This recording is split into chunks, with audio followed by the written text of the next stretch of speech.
Xaçmaz rayon Nərəcan kəndində 7 nəfərlik ailə Rəhimə Yaqubovanın 140 manatlıq pensiyasının ümidindədir. Yaqubovlar dəfələrlə ünvanlı sosial yardım almağa cəhd eləsələr də heç nəyə nail ola bilməyiblər. Mən bunları necə saxlayayım? Mən bir də pensiyada 7 baş ailə biz dolana bilmirik. Vallahi ac qalır o, uşaqlarım ac qalır. Nə qədər mənə qonum qonşu kömək eləsin. Qurana and olsa eləyirlər, qonum qonşu mənə kömək eləyir. Mən yoxsa balalarım Allah, acından ölər. Heç bu vaxtıca da qalma. Mən də bir gün varam, sabah yox. 400-500 şəkər qalxır. Ölüb qalıram. Meyiz kimi. Nə bunlar dolandır? Mən bir gün ölsəm, bunlar da acından ölən birisidir. O yerə mən çatmışam ki, mən ən əziz, sevimli nəvələrimi mən istəyirəm ki, aparım qoyun bir uşaq oynamıyor, harama, dolandıra bilmirəm. Rəhimə xala onu da deyir ki, kənddə qaz olsa da imkansızlıqdan evlərini qızdırmaq üçün meşədən topladıqları çırpıdan istifadə edirlər. Eyni kənddə yaşayan Rəhimovlar ailəsinin vəziyyəti də acınacaqlıdır. 2 körpəsi olan 6 nəfərlik ailənin heç bir yerdən gəliri yoxdur. Rəhimovlar ailəsi də sosial yardım üçün müraciətlərinə müsbət cavab ala bilməyiblər. Xaçmaz rayon əhalinin sosial müdafiəsi mərkəzindən gələn cavabda buna səbəb kimi yenə də ailənin iş qabiliyyətli üzvlərinin işsiz olması göstərilib. Girmişəm Ceyhun yanına, deyir, əllər sənə iş yerini arayış lazımdır. Mən elə iş yerini arayış olandan sonra, torpaq sahibim ondan sonra mən sosial nə edirəm? Sosial mənə lazımdır ki, mən bugünkü gündə ailəmi dolandırıram, 2 dənə uşaqdır məsəl üçün, qoca anam, atamdır. Yəni ki, mən güc mənim üstümə düşür. Mən elə iş yerim yoxdursa, sahəm yoxdursa, mən sosial almaq lazımdır da, mən istəyirəm sosial olsun. Yəni, iş yerim olandan sonra, torpağım olandan sonra mən sosial nə edirdim?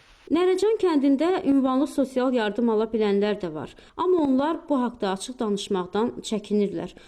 Onlardan biri adının gizli saxlanması şərti ilə etiraf etdi ki, o 6 aylığını müfəttişə verməklə 1 illik sosial yardım almağa nail olub. Xaçmaz rayon əhalinin sosial müdafiəsi mərkəzinin direktoru Rəqibə Bağıyeva isə bu kimi ittihamları qəbul etmir.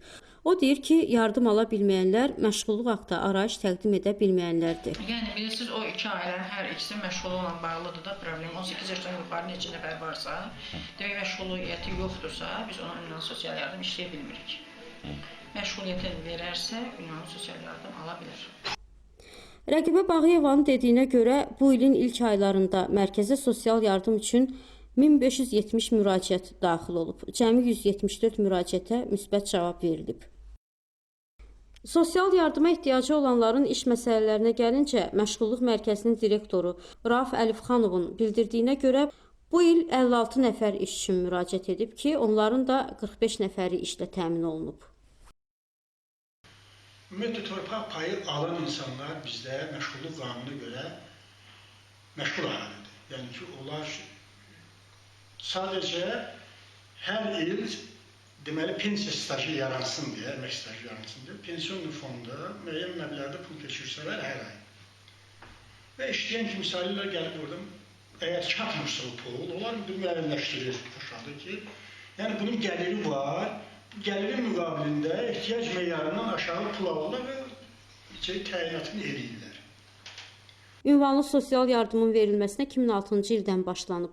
Amma elə ilk vaxtlardan əhali arasında yardımların verilməsində bürokratik əngəllərin olması, müfəttişlərin yardımı rüşvətlə təyin etməsinə dair narazılıqlar səngimir. Olanlar var, alırlar da. Kimsə kimə zəng eləyir, güya, nə bilim, nə eləyir, mağamlarda ala bilir. Mən indi adamım yoxdur ki, zəng eləyəm, kiməsə girib, deyə, mən ala bilmirəm. Mənim üçün yoxdur, mümkün deyil.